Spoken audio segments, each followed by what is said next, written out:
권위라는 말이 있습니다. 권위.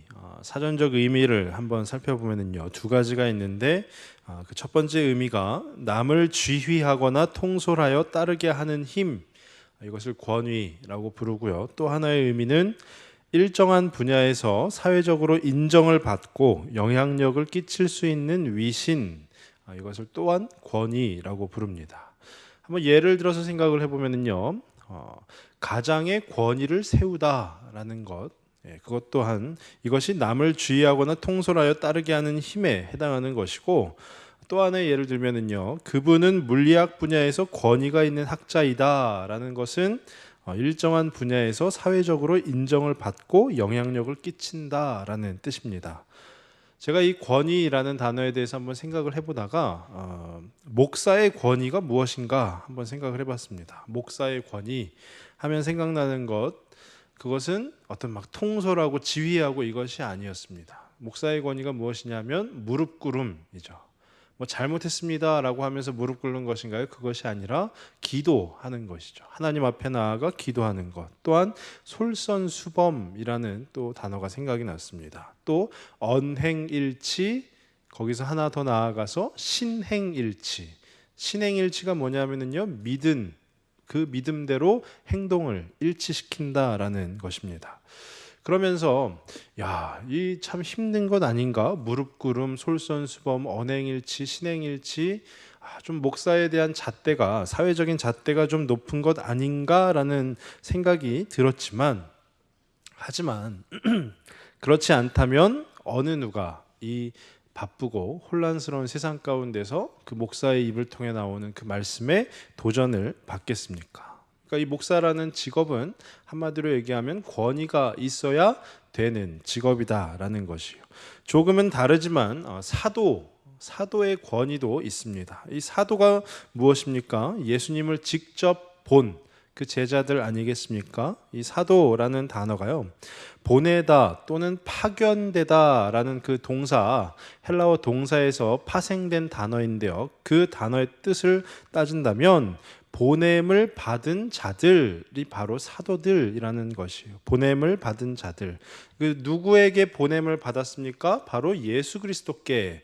그러니까 예수 그리스도께 보냄을 받았기 때문에 예수 그리스도를 위임하는 것 아니겠습니까? 예수 그리스도를 대리하는 것이 바로 이 사도들이라는 것입니다. 그러니까 이 사도들에게 얼마나 그 권위가 있었겠습니까? 예수님의 권위가 대리한 자들이 바로 이 사도들이니만큼 이 사도들에게는 그 권위가 있었습니다. 저는 오늘 말씀을 통해서 사도 중에 한 사람인 이 사도 바울의 그 권위에 대해서 한번 생각을 해볼 수 있기를 원합니다. 오늘 본문은요, 바울의 인생 스토리라고도 볼 수가 있습니다. 어떻게 사도가 되었는지, 그리고 또 바울이 어떤 사람이었는지에 대해서 잘 나와 있습니다. 먼저 바울이 어떻게 사도가 되었는지에 대해서 한번 생각을 해보면요, 저희가 지지난주에 한번 살펴보았는데 이 갈라디아서 1장 1절을 다시 한번 보시면, 사람들에게서 난 것도 아니요 사람으로 말미암은 것도 아니요 오직 예수 그리스도와 그를 죽은 자 가운데서 살리신 하나님 아버지로 말미암아 사도된 바울은, 그러니까 바울이 어떻게 사도가 되었느냐, 하나님의 뜻 그 안에서 사도가 되었다라는 것이에요. 그런데 오늘 본문을 통해서 사도 바울이 어떤 사람이었느냐라고 한번 보면은요, 오늘 13절 말씀 다시 한번 보시면, 내가 이전에 유대교에 있을 때 행한 일을 너희가 들었거니와 하나님의 교회를 심히 박해하여 멸하고. 우리가 잘 아는 것처럼요, 사도 바울은 바울이기 이전에 사울이었을 때 그 그리스도인들을 못살게 굴던 그 하나님의 교회를 박해하고 또 핍박하였던 이가 바로 이 바울이라는 것이에요.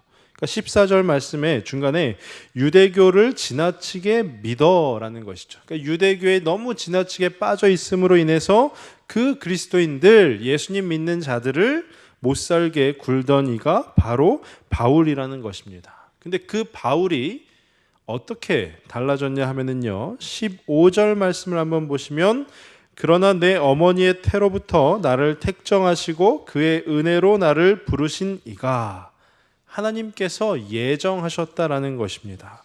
하나님께서 부르셨다라는 것이고요. 하나님께서 그 권위를 바울에게 전달하여 주셨다라는 것이요. 그러니까 그렇게 사도 바울이 1장 1절에 나와 있듯이 하나님의 뜻에 따라 사도가 되었던 것입니다. 그렇기 때문에 그 옛날에는 그 하나님을 믿는, 예수님을 믿는 자들을 핍박하고 박해하였었지만, 그러나 하나님으로부터 온 그 은혜로 말미암아 이제는 그 누구보다 하나님에 대하여, 그 복음에 대하여 전하는 그 사도가 되었다라는 것입니다. 그렇게 사도가 되어서 사역을 하기 시작했다. 그 복음을 증거하기 시작했다라는 것이에요. 그런데 그 뒤에 이어지는 본문은 우리가 기본적으로 생각하는 사도 바울이 이렇게 하나님의 예정하심, 그 택정하심을 입어서 하나님의 은혜 가운데 사도가 되었으니 이제 그 사도로서의 역할을 감당하는 내용이 나오겠지라고 생각을 할 수 있겠지만, 그 이어지는 본문은 조금 다른 내용이 나옵니다. 그 본문을 16절과 17절을 다시 한번 보시면요, 그의 아들을 이방에 전하기 위하여 그를 내 속에 나타내시기를 기뻐하셨을 때에 내가 곧 혈육과 의논하지 아니하고 또 나보다 먼저 사도된 자들을 만나려고 예루살렘으로 가지 아니하고 아라비아로 갔다가 다시 다메섹으로 돌아갔노라.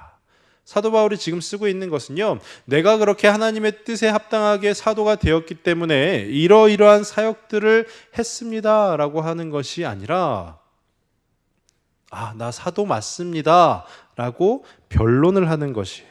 그러니까 자기의 사도직이 하나님으로부터 온 것이 맞습니다 라고 증명을 하고 있는 것입니다. 그러니까 17절 말씀을 추격해 보면은요, 먼저 사도된 자들을 만나려고 예루살렘에 가지 아니하였다라는 것이고, 18절 말씀에도 그 후 3년 만에 사도 중 한 사람 게바, 즉 베드로를 만나기 위해서 예루살렘에 방문하였다라는 것이고, 15일을 머물렀다. 그리고 주의 형제 야고보 외에는 다른 사도들은 만난 적이 없다라는 것이고, 20절 말씀에 이것은 하나님 앞에서 거짓말이 아니다라는 것이요. 그러니까 사도 바울은 지금 변론을 하고 있는 것입니다. 근데 왜 이런 변론을 해야 하는 것인가요? 갈라디아 지역에 퍼지고 있는 그 율법주의자들의 행태, 그들이 지금 사도 바울에 대해서 좋지 못한 소문을 내고 있기 때문입니다. 그것은 바로 그 사도 바울을 깎아내리는 것, 바울에게 사도의 권위가 없다라고 말을 하는 것이에요. 하나님으로부터 사도직을 받은 바울이지만 이 율법주의자들은 그 바울을 향해서 사도 바울 당신에게는 그 사도의 권위가 없다라고 하는 것이에요. 그러면서 이들이 어떤 소문을 내냐 하면은요, 사도 바울은 사도들의 수하에 불과하다라는 그 소문을 퍼뜨립니다. 그러니까 사도들의 수하에 불과하다가 무엇입니까? 사도 하면 생각나는 것 바로 베드로죠. 진짜 예수님과 함께 사역을 다녔던 그 제자들의 수하에 불과하다라는 소문을 퍼뜨립니다. 그러니까 한마디로 얘기하면 사도 바울은 믿을 만한 인물이 되지 못한다라는 것이에요. 그러면서 또 더하여 이야기하기를 그 선임 사도들, 그 베드로와 같은 그 사도들에게 받은 그 메시지를 사도 바울이 지금 왜곡시키고 있다라고 하는 것이요. 그러면서 유대인들이 아닌 그 이방인들 안에서는 쉽게 이제 우리 또한 복음을 통해서 구원받을 수 있구나라고 생각을 하게 하는 그 복음을 변질시킨 이가 바로 이 사도 바울이다라고 하는 것이요. 그러니까 이것이 무슨 말이냐 하면은요, 사도 바울은 할례를 받지 않아도 오직 예수 그리스도를 믿음으로 인하여 구원을 얻을 수 있다라는 주장을 하고 있습니다. 그리고 구원이 꼭 유대인들에게만 해당된 것이 아니라 이방인들에게도 구원의 그 기회가 주어진다라고 이야기를 하고 있습니다. 근데 이 율법주의자들은 그것을 다 부정하는 것입니다. 할례를 받아야지만 구원을 받을 수 있는 것이고 오직 유대인들에게만 그 구원이 주어진다라는 것이요. 그렇기 때문에 이 사도 바울의 권위가 있고 그 영향력이 있다 보니까 그 안에서 율법주의자들이 그 권위를 깎아내리기 위해서 자꾸 좋지 못한 그 소문을 퍼뜨리고 있는 것이에요.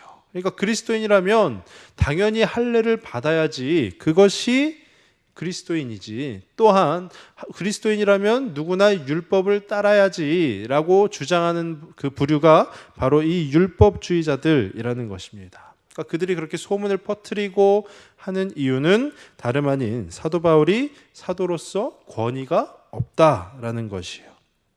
근데 그에 대해서 바울이 지금 변론을 하는 것입니다. 그래서 오늘 본문의 시작 11절을 다시 한번 보시면은요, 형제들아 내가 너희에게 알게 하노니 내가 전한 복음은 사람의 뜻을 따라 된 것이 아니니라 라는 것이에요. 사람의 뜻을 따라 된 것이 아니니라.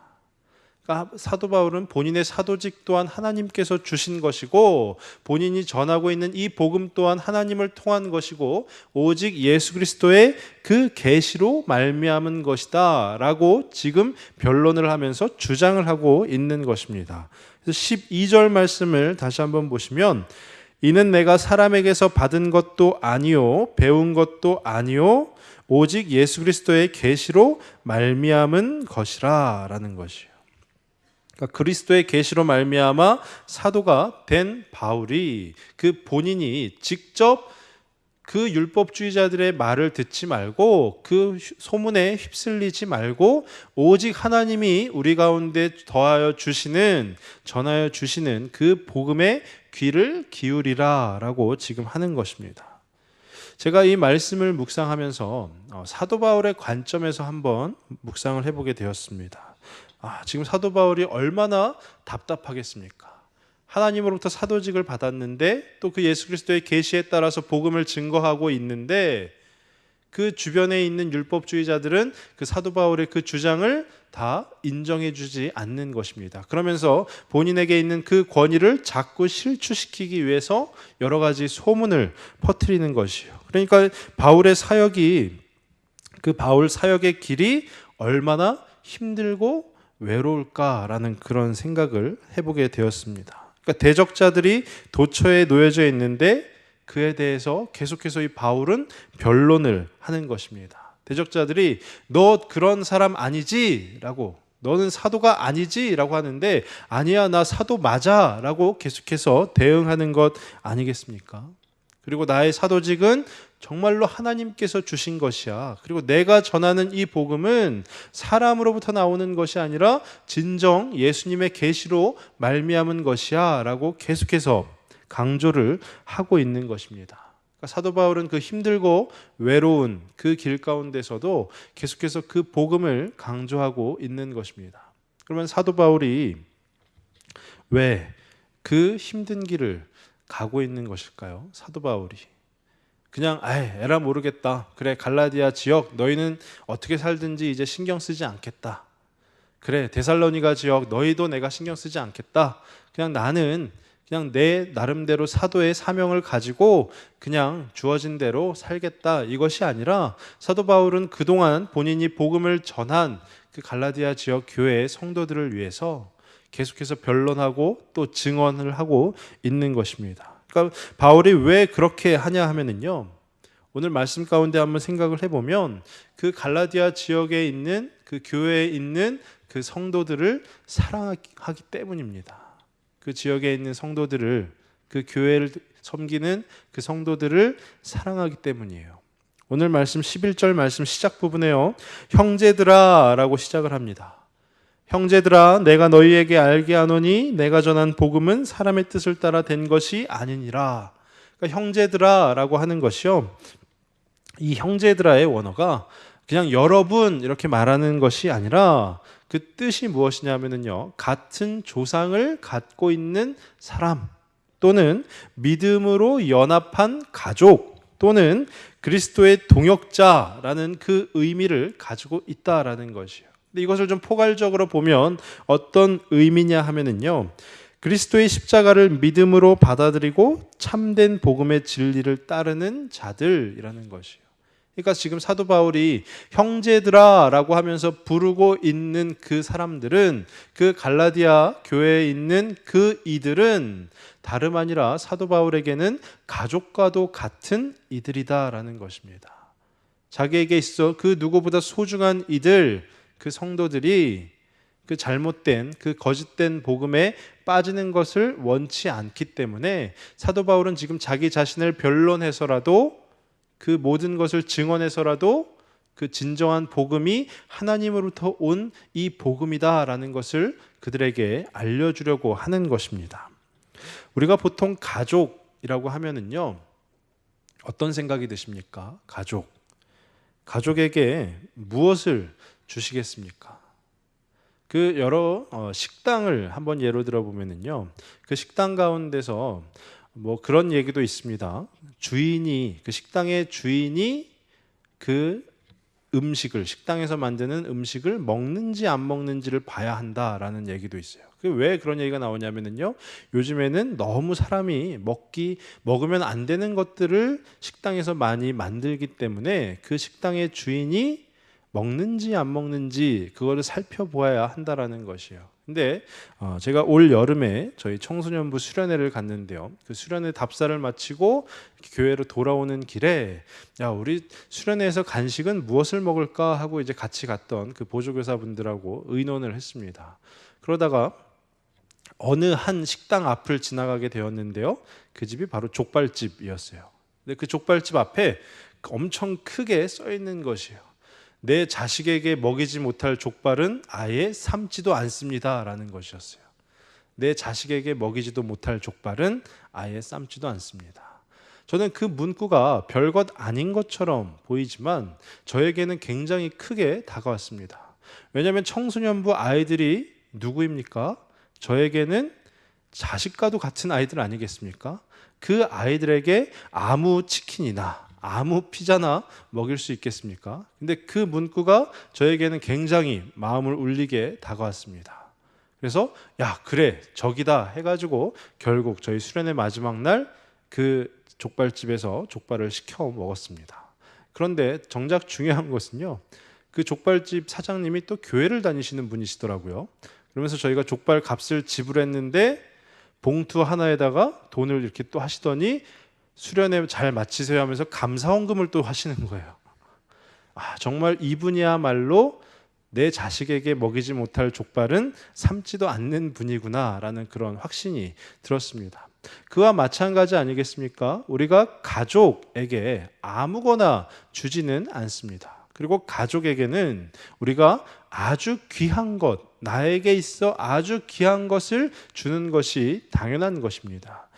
저희 집에서 밥을 먹을 때요, 꼭 빠지지 않고 등장하는 반찬이 하나 있습니다. 그게 뭐냐면 이제 햄 종류인데요. 왜 햄 종류가 빠지지 않고 등장하냐 하면 집에서 아빠도 좋아하고 아들도 좋아하기 때문에, 그래서 저희 아내가 햄 종류는 빠지지 않고 이렇게 해줍니다. 근데 햄의 개수가 몇 개 남지 않았을 때 이제 아빠와 아들 간에 어떤 피 튀기는 그런 접전이 펼쳐집니다. 내가 하나라도 더 먹겠노라라는. 근데 그 와중에 아들은 늘 얘기합니다. 이거는 다 내 거다 하고 이렇게 접시를 아예 가로채죠. 근데 햄을 좋아하는 아빠는 아빠이기 때문에, 그 아들을 사랑하기 때문에 자기가 너무나도 좋아하지만 그래도 그래 너 먹어라 하고 양보를 합니다. 이것이 바로 가족 아니겠습니까? 가족 사이에는 아주 귀한 것, 내가 갖고 싶은 것이라 할지라도 그것을 양보하는 것입니다. 근데 지금 사도 바울에게 이 갈라디아 지역 교회 성도들이 바로 그 가족과 같다라는 것이에요. 그냥 성도인 것 같지만 사도 바울에게는 그냥 성도가 아닌 것이에요. 그 예수 그리스도의 십자가의 그 은혜를 함께 나눈 나의 믿음으로 연합된 가족이라는 것이에요. 그래서 바울 자신에게 있어서 가장 귀한 것, 즉 그 복음을 갈라디아 지역 성도에게 나누어 주고 있는 것이에요. 이것이 진정한 복음이다라고 하면서 그 복음을 전하고 있는 것입니다. 그렇기 때문에 바울이 자꾸 변론을 하는 것이에요. 이것이 진정한 복음이다라는 것에 대한 그 증명을 해내고 있는 것입니다. 이것은 비단 갈라디아 지역 교회에만 해당되는 것은 아니고요. 사도 바울이 쓴 여러 서신서 가운데 갈라디아 지역 교회도 있죠. 데살로니가도 있죠. 또 에베소 지역도 있죠. 또 빌립보 지역도 있고 고린도 지역도 있고 그 모든 지역에 있는 교회들에게 사도 바울이 쓴 편지의 내용 가운데는 이 내용과 흡사한 내용이 들어 있습니다. 물론 때로는 책망을 하는 내용도 있고 훈계하는 내용도 있지만 그 안에 사도 바울은 그들을 가족으로 여기고 있다라는 것이에요. 사랑하는 가족, 나의 성도들로 여기고 있다라는 것입니다. 그렇기 때문에 사도 바울은 그 힘들고 어려운 사역의 길이라 할지라도 그 길을 꿋꿋이 걸어가고 있다라는 것입니다. 그러면 또 한 가지 사도 바울이 왜 그 길을 가고 있는가라는 것은요, 하나님께서 기뻐하시기 때문입니다. 오늘 말씀 16절 말씀 다시 한번 보시면은요, 그의 아들을 이방에 전하기 위하여 그를 내 속에 나타내시기를 기뻐하셨을 때에 내가 곧 혈육과 의논하지 아니하고 라고 되어 있어요. 그러니까 하나님께서 그 바울을 부르셨을 때에, 바울에게 그 사도의 직을 맡기셨을 때에, 그 바울을 사도로 사용하시고자 작정하셨을 그때에 하나님께서 어떻게 하셨냐라고 나오냐면요, 기뻐하셨다라고 나옵니다. 그러니까 하나님께서 바울에게 비전을 더하여 주셨을 때 하나님이 기뻐하셨다라는 것이에요.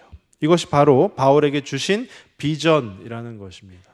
그렇기 때문에 사도 바울은 내가 이 일을 감당하는 것이 하나님께서 기뻐하시는 일이기 때문에 능히 감당해낼 수 있는 것입니다. 성도에게 주어진 비전이 바로 이런 것 아니겠습니까? 하나님께서 기뻐하시는 것, 내가 무슨 일을 했을 때 그 하나님께서 기뻐하시는 것, 이것이 바로 성도에게 주어진 비전이라는 것이에요.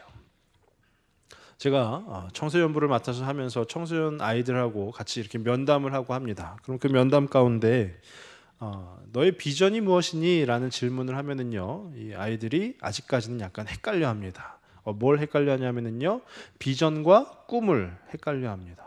물론 굉장히 비슷한 말이긴 합니다. 근데 이 비전과 꿈은 명백하게 다른 것이죠. 그리고 또 비전과 꿈을 헷갈려 하는데 또 뭘 또 헷갈려 하냐면요, 비전과 장래 희망을 또 헷갈려 합니다. 너의 비전이 무엇이니? 그러면 어떤 친구는 치과 의사입니다 라고 답을 하고요. 너의 비전이 무엇이니? 그러면 저는 교사가 되는 것이 비전입니다 라고 합니다. 근데 중요한 것은 비전과 꿈은 다르다라는 것이에요. 그 차이가 어떻게 다르냐 하면은요, 죄송합니다. 비전은 하나님께서 우리에게 주신 것, 그리고 우리가 그것을 이루었을 때 하나님께서 기뻐하시는 것이 바로 비전이라는 것이에요. 그런데 꿈은 또는 장래 희망은 그냥 내가 하고 싶은 것, 내가 이루고 싶은 것이에요. 물론 내가 하고 싶은 것, 그 꿈을 이루었을 때 하나님께서 기뻐하십니다. 하지만 정작 하나님께서 우리를 이 땅에 부르신 그 목적, 그 이유가 분명히 우리 각 사람에게 있는데 우리가 그것을 찾아서 이루어내는 것, 그것을 바로 비전이라고 하는 것입니다.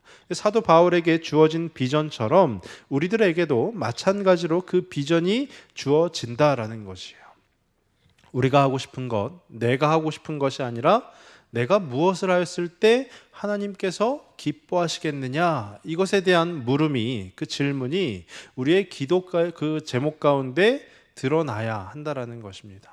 이것은 한 개인에게만 주어진 것은 아니고요, 공동체에게도 동일하게 역사하는 것입니다. 하나님, 우리 가정이 어떻게 나아갔을 때 하나님께서 기뻐하시겠습니까? 라는 그 질문이 우리 그 가정의 기도의 제목 가운데 드러나야 한다라는 것입니다. 이것이 가정을 넘어서 교회가 되면은 이 교회도 마찬가지로 하나님, 우리 교회가 어떠한 방향으로 어떻게 나아가는 것이 그때 하나님께서 기뻐하시겠습니까? 라는 그 질문이 모든 성도들 가운데 있어야 한다라는 것입니다. 사도 바울은요, 자기가 하고 싶은 일을 하는 것이 아닙니다. 그리고 자기의 생각대로 이루어가는 것이 아니라 하나님께서 기뻐하시는 것이 무엇인가, 그것을 계속해서 묵상하고 또 찾고 또 찾은 것입니다. 그러니까 그 결과 나타나는 것이 사도 바울이 하나님이 기뻐하시기 때문에 아무리 그 사도로서의 그 직을 감당하는 그 여정이 힘들고 어렵다 하더라도 사도 바울은 그 길을 묵묵히 걸어갈 수가 있었던 것입니다.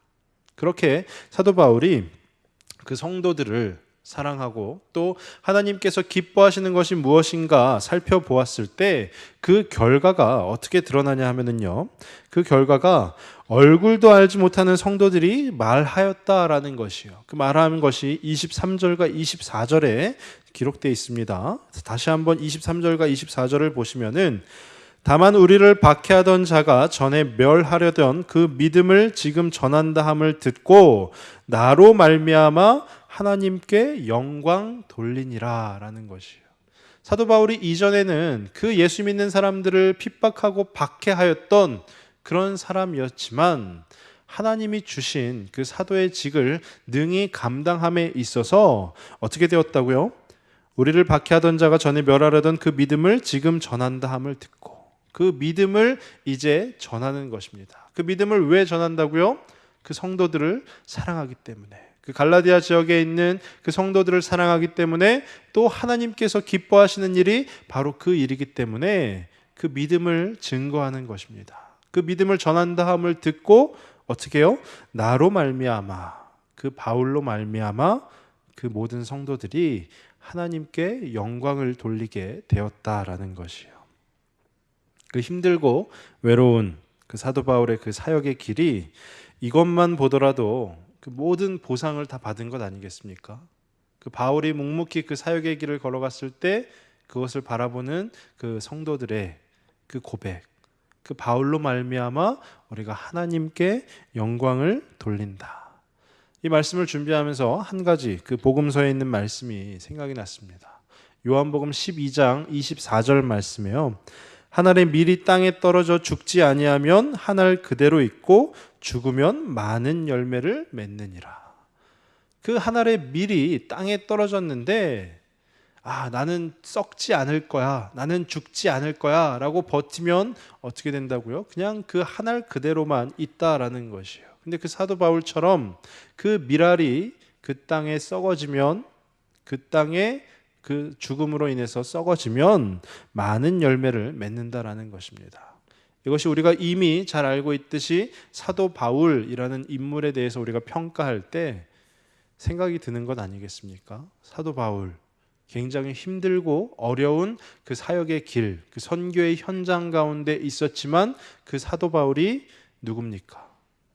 정말로 놀라운 그 예수 그리스도의 사도요, 그 사도직을 능히 감당해낸 우리 믿음의 선배, 믿음의 조상 아니겠습니까?